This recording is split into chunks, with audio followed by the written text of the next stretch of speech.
ಸ್ನೇಹಿತರೆ ನಮಸ್ಕಾರ. ನಾನು ರವೀಂದ್ರ ಜೋಶಿ. ಇರಾನ್ ಅಸಲಿಯಾಗಿ ಮಿಲಿಟರಿ ವಾರನ್ನು ಯುದ್ಧವನ್ನು ಮಾಡ್ತಾ ಇಲ್ಲ, ಅದು ಮಾಡ್ತಾ ಇರೋದು ಎಕನಾಮಿಕ್ ವಾರನ್ನು, ಅಂದರೆ ಆರ್ಥಿಕ ಯುದ್ಧವನ್ನು ಜಗತ್ತಿನ ಜೊತೆ ಮಾಡ್ತಾ ಇದೆ. ಜಗತ್ತಿನ ಜೊತೆ ಅಂತ ಯಾಕೆ ಹೇಳಿದೆ?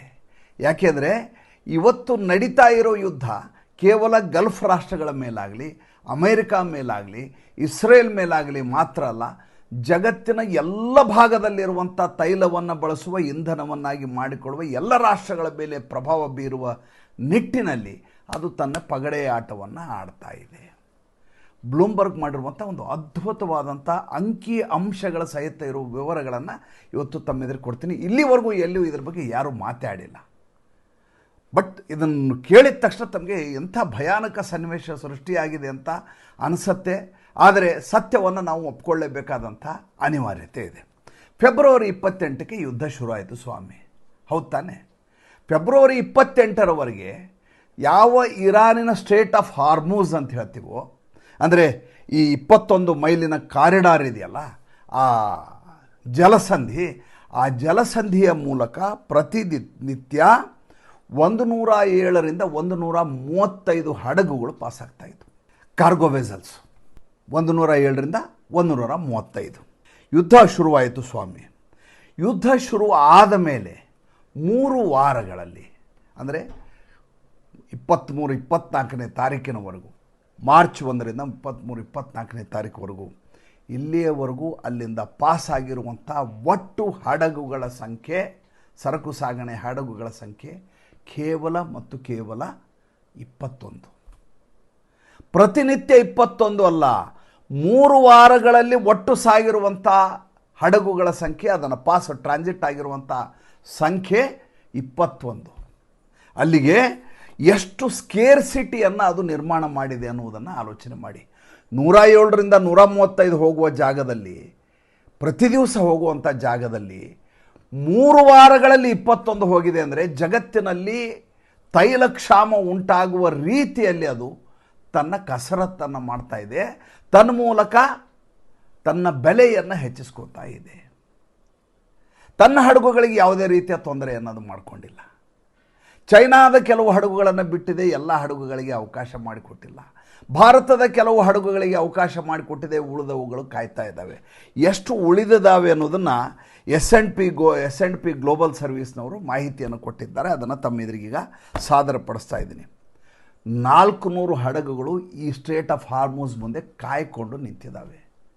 ಈ ಜಲಸಂಧಿಯನ್ನು ದಾಟಿಕೊಂಡು ತನ್ನ ಡೆಸ್ಟಿನೇಷನ್ಗೆ, ಗಮ್ಯಕ್ಕೆ ಹೋಗಿ ತನ್ನಲ್ಲಿರುವಂಥ ಸರಕನ್ನು ಅದು ಅನ್ಲೋಡ್ ಮಾಡಿಸಬೇಕು. ಆದರೆ ನಡುನೀರಿನಲ್ಲಿ ಸಿಲುಕಿ ಹಾಕಿಕೊಂಡ ಹಡಗುಗಳ ಸಂಖ್ಯೆ 400. ಸಿಬ್ಬಂದಿ ವರ್ಗದವರೆಷ್ಟು, ಸೇಲರ್ಸ್ ಎಷ್ಟಿದ್ದಾರೆ ಈ ಹಡಗುಗಳಲ್ಲಿದ್ದರೆ? 20,000 ಜನ ನಡುನೀರಿನಲ್ಲಿ ಸಿಲುಕಿದ್ದಾರೆ ಈ ಯುದ್ಧದಿಂದಾಗಿ. ಹೇಗಿದೆ ಸ್ವಾಮಿ ಇದು? ಈಗ ಒಂದು ಟೆಹರಾನ್ ಟೋಲ್ ಬೂತ್ ಅಂತ ಒಂದು ಹೊಸ ಶಬ್ದವನ್ನು ಕಾಯಿನ್ ಮಾಡಿದೆ ಇರಾನು. ಒಂದು ತನ್ನ ಪಾರ್ಲಿಮೆಂಟ್ನಲ್ಲಿ ಒಂದು ಮಂಡನೆಯನ್ನು ಮಾಡ್ತಾ ಇದೆ, ಕಾಯ್ದೆಯನ್ನು ಮಾಡಲಿಕ್ಕೆ. ಟೆಹರಾನ್ ಟೋಲ್ ಬೂತ್ ಮೂಲಕ ಸಾಗುವಂಥ ಎಲ್ಲ ಹಡಗುಗಳು $2 ಮಿಲಿಯನ್ ಪರ್ ಶಿಪ್ ಕೊಡಬೇಕು ಅನ್ನುವಂಥ ಒಂದು ಅಮೆಂಡ್ಮೆಂಟನ್ನು ಮಾಡಿಕೊಂಡು ಒಂದು ಕಾಯ್ದೆಯನ್ನು ಮಾಡುವ ನಿಟ್ಟಿನಲ್ಲಿ ಅದು ತನ್ನ ಕೆಲಸವನ್ನು ಪ್ರಾರಂಭ ಮಾಡಿದೆ. ಒಂದು ಕಡೆ ಈ ವಿಷಯ.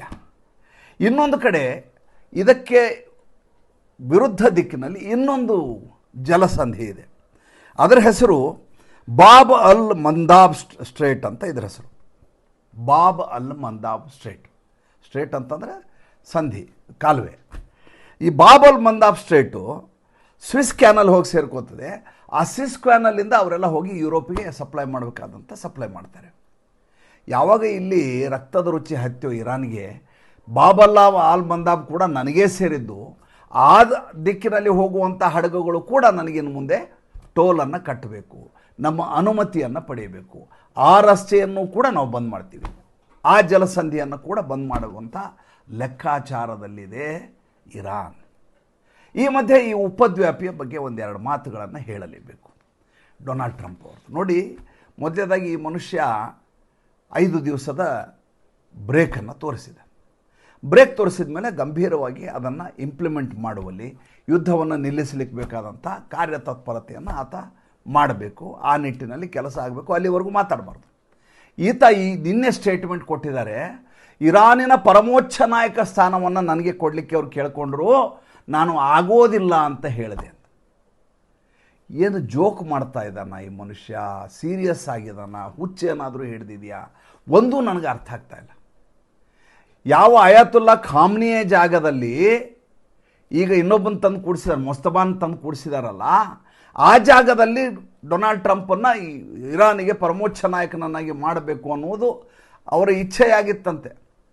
ಆ ಇಚ್ಛೆಗೆ ಈತ ಒಪ್ಪಿಕೊಳ್ಳಿಲ್ವಂತೆ. ನನಗದು ಒಪ್ಪಿಗೆ ಇಲ್ಲ ಅಂತ ನಾನು ಬೇಡ ಅಂತ ಹೇಳಿದೆ. ಮಾತುಕತೆ ನಡೆಸ್ತಾ ಇದ್ದೀವಿ, ಮಾತುಕತೆ ಫಲಪ್ರದ ಆಗದೆ ಇದ್ದರೆ ಅವ್ರಿಗೆ ಏನು ಮಾಡಬೇಕು ಆ ಶಾಸ್ತಿಯನ್ನು ಮಾಡಿಯೇ ಸಿದ್ಧ ಅಂತ ಡೊನಾಲ್ಡ್ ಟ್ರಂಪ್ ಹೇಳ್ತಾರೆ. ನೀವು ಮಾತುಕತೆ ಆಡುವಾಗ ಯಾವಾಗಲೂ ಶಾಂತಿ ಸಂದೇಶವನ್ನು ಆಡುವವರು ಹಿಂದುಗಡೆ ಬಾರ್ಕೋಲ್ ಇಟ್ಕೊಂಡಿರೋ ಕೈಲಿ ಕಾಣಿಸ್ಬಾರ್ದು, ಅದು ಮುಂದುಗಡೆ ಬೆನ್ನು ಚಪ್ಪರಿಸ್ಕೊಂಡು ಶಾಂತಿ ಸಂದೇಶವನ್ನು ಹೇಳ್ತಾ ಸಂಧಾನವನ್ನು ಮಾಡ್ಕೋಬೇಕು. ಸಂಧಾನ ಆಗೋಕ್ಕಿಂತ ಮುಂಚೆನೇ ಒಂದು ವೇಳೆ ನೀವು ಇದಕ್ಕೆ ಒಪ್ಪಲಿಲ್ಲ ಅಂದರೆ ನಿಮಗೆ ತಕ್ಕ ಶಾಸ್ತಿ ಮಾಡ್ತೀನಿ ಅಂದರೆ ಯಾವುದಾದ್ರೂ ಒಂದು ಡೀಲು ಫೈನಲ್ ಆಗಲಿಕ್ಕೆ ಸಾಧ್ಯವ, ಅಥವಾ ಯಾವುದಾದ್ರೂ ಒಂದು ಸಂಧಾನ ಯಶಸ್ವಿ ಆಗಲಿಕ್ಕೆ ಸಾಧ್ಯವ? ಈ ಮಧ್ಯೆ ಕಾಂಗ್ರೆಸ್ನವರು ಭಾರತ ದೇಶದಲ್ಲಿ ಬಾಯಿ ಬಡ್ಕೋತಾ ಇದ್ದಾರೆ, ನೋಡಿ ಪಾಕಿಸ್ತಾನಕ್ಕೆ ಹೆಂಗೆ ಅವಕಾಶ ಸಿಕ್ತು, ಅವರು ಆ ಕಡೆ ಇರಾನ್ ಜೊತೆ ಮಾತಾಡ್ತಾ ಇದ್ದಾರೆ, ಈ ಕಡೆ ಅಮೇರಿಕಾದ ಜೊತೆ ಮಾತಾಡ್ತಾ ಇದ್ದಾರೆ, ಎಂಥ ಅದ್ಭುತವಾದಂಥ ಅವಕಾಶ ರಾಯಭಾರ ಸಿಕ್ಕಿದೆ, ಭಾರತದ ಎಂಥ ರಾಜತಾಂತ್ರಿಕತೆ ಅಂತ ಬಾಯಿ ಬಡ್ಕೋತಾ ಇದ್ದಾರೆ. ಮಜಾ ಏನು ನೋಡಿ ಇದಕ್ಕೆ. ನಿನ್ನೆ ನಾನು ಡಾಕ್ಟರ್ ಜಯಶಂಕರ್ ಹೇಳಿದ ಮಾತು ಹೇಳಿದೆ, ನಾವು ದಲಾಲರಲ್ಲ ಅಂತ ಹೇಳಿದ್ರು ಅಂತ ಹೇಳಿದೆ. ಮಜಾ ಅಂದರೆ ಯಾವಾಗಲೂ ಯಾವುದೇ ಸಂಧಾನಕ್ಕೆ ನೀವು ಹೋಗುವಾಗ ನಿಮ್ಮನ್ನು ಸಂಧಾನಕಾರ ಆಗುವಂಥ ಎದುರುಗಡೆ ಇರುವಂಥ ಎರಡು ಪಾರ್ಟಿಗಳು ನಿಮ್ಮನ್ನು ಆಹ್ವಾನ ಮಾಡಬೇಕು. ಸರ್ವಸಮ್ಮತ ಅಭ್ಯರ್ಥಿ ನೀನು ಬಾ, ನಿನ್ನ ಮಾತನ್ನು ನಾನು ಕೇಳ್ತೀನಿ, ಅವನು ಕೇಳ್ತಾನೆ, ಇಬ್ಬರಿಗೂ ನಿನ್ನ ಬಗ್ಗೆ ವಿಶ್ವಾಸ ಇದೆ ಅಂತ.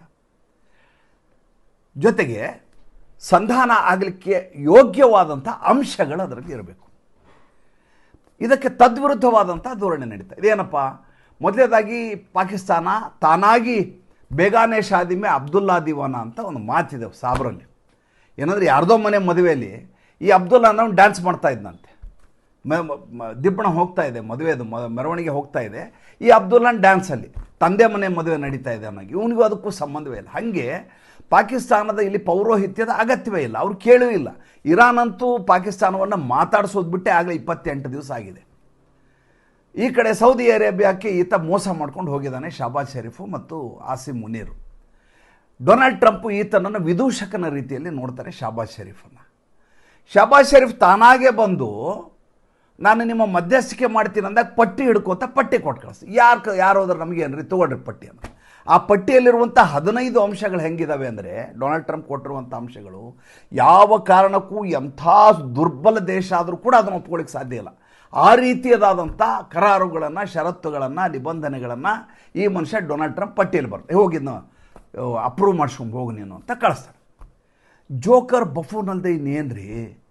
ಅಲ್ರಿ, ನೀವು ಯುರೇನಿಯಂ ಎನ್ರಿಚ್ಮೆಂಟೇ ಮಾಡಬೇಡಿ, ನಿಮ್ಮ ಶಸ್ತ್ರಾಸ್ತ್ರ ತಯಾರಿನೇ ಮಾಡಬಾರ್ದು, ನಿಮ್ಮ ರಾಷ್ಟ್ರ ಮಿಸೈಲ್ಗಳ ತಯಾರಿಯನ್ನು ನಿಲ್ಲಿಸಿಬಿಡಿ, ಈ ರೀತಿಯದಾದಂಥ ಕಂಡೀಷನ್ಸ್ ಹೇಳಿದರೆ ಇಷ್ಟು ವರ್ಷ ನೀವು ಸ್ಯಾಂಕ್ಷನ್ನೇ ಹಾಕಬೇಕಾಗಿತ್ತಂಗಾರೆ. ಸ್ಯಾಂಕ್ಷನ್ ಹಾಕಿದ ಉದ್ದೇಶ ಇದೆ ತಾನೇ ನೀವು. ಈಗ ಅದರ ಮುಂದುವರಿದ ಆವೃತ್ತಿಯಾಗಿ ಅದೇ ಪಟ್ಟಿಯನ್ನು ನೀವು ಕೊಟ್ಟು ಕಳಿಸಿದರೆ ಇರಾನ್ ಯಾಕೆ ಒಪ್ಕೋತದೆ? ಇರಾನ್ ಜೋಕರ್ ರೀತಿ ಡೊನಾಲ್ಡ್ ಟ್ರಂಪನ್ನು ನೋಡ್ತಾ ಇದೆ. ಒಂದು ಕ್ಷಿಪಣಿ ಹಾರ್ತಾ ಇದೆ, ಇವತ್ತೊಂದು ಒಂದು ಚಿತ್ರವನ್ನು ಬಿಡುಗಡೆ ಮಾಡ್ಯಾರ ಅವರು. ಏನಂದರೆ ಇಲ್ಲಿ ಇರಾನಿಂದ ಒಂದು ಕ್ಷಿಪಣಿ ಹಾರ್ತದೆ, ಕ್ಷಿಪಣಿ ಹಾರಿ ಹೋಗಿ ಎಲ್ಲಿ ಬೀಳ್ತದೆ ಅಂದರೆ ಸ್ಟ್ಯಾಚ್ಯೂ ಆಫ್ ಲಿಬರ್ಟಿ ಮೇಲೆ ಬೀಳ್ತದೆ.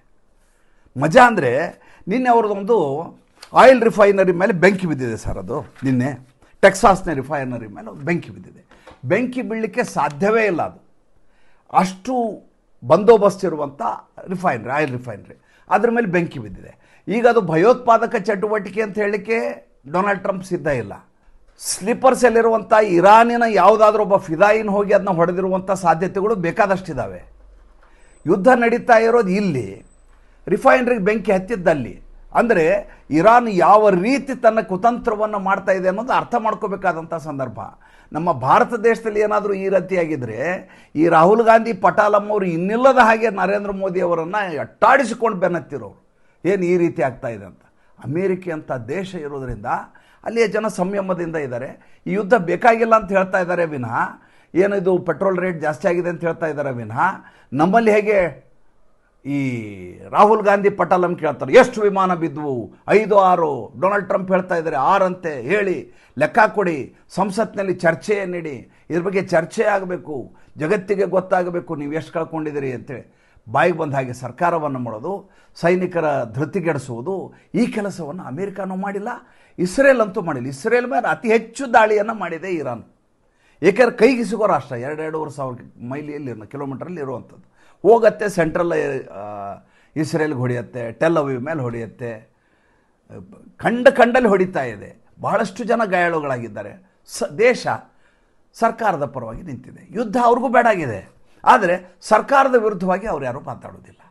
ನಮ್ಮಲ್ಲಿ ಸರ್ಕಾರದ ವಿರುದ್ಧ ಮಾತಾಡಲಿಕ್ಕೆ ಅವಕಾಶವನ್ನು ಹುಡುಕ್ತಾರೆ. ಈಗ ಒಂದು ಹೊಸ ಕುತಂತ್ರ ನಡೀತಾ ಇದೆ ಭಾರತ ದೇಶದಲ್ಲಿ. ಏನಂದರೆ ಸ್ಕೇರ್ಸಿಟಿಯನ್ನು ನಿರ್ಮಾಣ ಮಾಡೋದು, ಇದ್ದಕ್ಕಿದ್ದ ಹಾಗೆ ಹೆದರಿಸೋದು, ಎಲ್ಲ ಪ್ರೊಪಗಂಡ. ಇಲ್ಲ, ಪೆಟ್ರೋಲ್ ಇನ್ಮೇಲೆ ಬರೋದಿಲ್ಲ, ಈಗೇನಿದೆ 5 ದಿವಸಕ್ಕೆ ಸ್ಟಾಕ್ ಇತ್ತು, ಇದು ಖಾಲಿ ಆಗುತ್ತೆ, ಖಾಲಿ ಆದಮೇಲೆ ನಿಮಗೇನು ಸಿಗಲ್ಲ, ಲಾಕ್ಡೌನ್ ಹಾಕ್ತಾರಂತೆ. ನನಗೆ ಸುಮಾರು ಜನ ಫೋನ್ ಮಾಡಿ ಕೋವಿಡ್ ಥರ ಮಾಡ್ತೀನಿ ಅಂತ ಹೇಳ್ತಾ ಇದ್ದಾರೆ ಮೋದಿಯವರು, ಹಂಗೆ ಲಾಕ್ಡೌನ್ ಹಾಕ್ತಾರ ಅಂತ ಕೇಳ್ತಾ ಇದ್ದಾರೆ. ಲಾಕ್ಡೌನ್ ಈಗಾಗಲೇ ಪಾಕಿಸ್ತಾನದಲ್ಲಿ ಹಾಕಿದ್ದಾರೆ. ಲಾಕ್ಡೌನ್ ಅಂದರೆ ಯಾರೂ ಆಫೀಸ್ಗೆ ಹೋಗಲ್ಲ, ವರ್ಕ್ ಫ್ರಮ್ ಹೋಮ್ ಮಾಡಬೇಕು, ಶಾಲೆಯನ್ನು 2 ವಾರ ರಜಾ ಕೊಟ್ಟಿದ್ದಾರೆ. ಈ ರೀತಿಯಾದಂಥ ಜನ ಓಡಾಡಲಾರದ ಹಾಗೆ, ಪೆಟ್ರೋಲ್ ಖರ್ಚಾಗಲಾರದ ಹಾಗೆ ಮಾಡಲಿಕ್ಕೆ ಬೇಕಾದಂಥ ಮುಂಜಾಗರೂಕತಾ ಕ್ರಮವನ್ನು ಪಾಕಿಸ್ತಾನ ಸರ್ಕಾರ ತಗೊಂಡಿದೆ. ಭಾರತದಲ್ಲಿ ಎಷ್ಟು ಅಗತ್ಯವಿದೆಯೋ ಅದಕ್ಕಿಂತ ಹೆಚ್ಚಿನ ಇಂಧನವನ್ನು ಸಂಗ್ರಹಾಗಾರದಲ್ಲಿ ಸಂಸ್ಕರಿಸುವ ಮತ್ತು ಕೂಡಿಡುವಂಥ ಕೆಲಸವನ್ನು ಭಾರತ ಸರ್ಕಾರ ಮಾಡ್ತಾ ಇದೆ. ಆದರೆ ವಿಪಕ್ಷದವರು ಹೇಗೆ ಕೋವಿಡ್ ಸಂದರ್ಭದಲ್ಲಿ ನೆಲಮನೆ ಒಳಗೆ ದಿಲ್ಲಿಯಲ್ಲಿ ಆಕ್ಸಿಜನ್ ಸಿಲಿಂಡರ್ ಇಟ್ಟಿದ್ರಲ್ಲ, ಆ ರೀತಿಯದಾದಂಥ ಕುತಂತ್ರವನ್ನು, ಟೂಲ್ ಕಿಟ್ಟನ್ನು ಮಾಡುವ ಪ್ರಯತ್ನ ಮಾಡ್ತಾ ಇದೆ. ಭಾರತಕ್ಕೂ ಮತ್ತು ಉಳಿದ ದೇಶಗಳಿಗೂ ಇರೋ ವ್ಯತ್ಯಾಸ ಇದೆ. ಭಾರತ ದೇಶದಲ್ಲಿ ವಿಪಕ್ಷದವರು ದೇಶದ ಪರವಾಗಿ ನಿಲ್ಲೋದಿಲ್ಲ. ಹೇಗಾದರೂ ಮಾಡಿ ನರೇಂದ್ರ ಮೋದಿಗೆ ತೊಂದರೆ ಆಗಬೇಕು ಅಂತ ದೇಶದ ವಿರುದ್ಧವಾಗಿ ಸಂಚಲನ ಮಾಡ್ತಾರೆ. ವಿದೇಶದಲ್ಲಿ ಆಗಲ್ಲ. ದೇಶ ತೆಗೆದುಕೊಂಡು ಬರೋ ತೀರ್ಮಾನಕ್ಕೆ ಅವರು ಬದ್ಧರಾಗಿರ್ತಾರೆ. ಮಾಡ್ತಾ ಇರೋದು ಸರಿ ಇಲ್ಲ ಅನ್ನೋಂಥ ಅಭಿವ್ಯಕ್ತಿ ಸ್ವಾತಂತ್ರ್ಯವನ್ನು ಉಳಿಸ್ಕೋತಾರೆ, ಆದರೆ ಹೇಳುವುದನ್ನು ಬಿಡೋದಿಲ್ಲ, ತೊಂದರೆ ಕೊಡೋದಿಲ್ಲ ಸರ್ಕಾರಕ್ಕೆ. ಇದು ಅವರ ನಿಲುವು. ಈಗ ವಿಷಯಕ್ಕೆ ಬರೋಣ.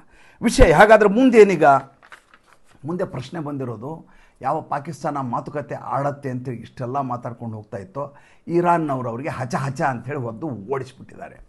ಯುದ್ಧ ಸಮರೋಪಾದಿಯಲ್ಲಿ ಮತ್ತೆ ನಡೀತಾ ಇದೆ. ನಾನು ಹೇಳಿದ ಹಾಗೆ ಎಕನಾಮಿಕ್ ವಾರ್ ಮಾಡುವ ಮೂಲಕ ಇರಾನು ಜಗತ್ತಿಗೆ ದಿಗ್ಭ್ರಾಂತಿಯನ್ನು ಉಂಟು ಮಾಡಿದೆ, ಬೆಚ್ಚಿ ಬೀಳುವ ಹಾಗೆ ಮಾಡಿದೆ. ಸದ್ಯದ ಪರಿಸ್ಥಿತಿಯಲ್ಲಿ ಇದಕ್ಕಿಂತ ಒಂದು ಅತಿ ಕೆಟ್ಟದಾದಂಥ ಇನ್ನೊಂದು ಡೆವಲಪ್ಮೆಂಟ್ ಏನಪ್ಪ ಅಂತಂದರೆ, 7,500 ಸೈನಿಕರನ್ನು ಅಮೇರಿಕ ಕರೆಸಿಕೊಂಡಿದೆ ಬೂಟ್ಸ್ ಆನ್ ಗ್ರೌಂಡ್ಗೋಸ್ಕರ, ಅಂದರೆ ಭೂಸೇನೆಯ ಮೂಲಕ ಯುದ್ಧ ಮಾಡೋದು. ಎಂಥ ಜೋಕ್ರಿ ಇದು. ಇಸ್ಲಾಮಿಕ್ ರೆವಲ್ಯೂಷನರಿ ಗಾರ್ಡ್ ಇದೆಯಲ್ಲ, IRGC ಅಂತ ಹೇಳ್ತೀವಲ್ಲ, ಅವ್ರ ಸೈನಿಕರ ಸಂಖ್ಯೆ ಎಷ್ಟು ಗೊತ್ತೇನ್ರಿ? 6 ಲಕ್ಷ ಜನ.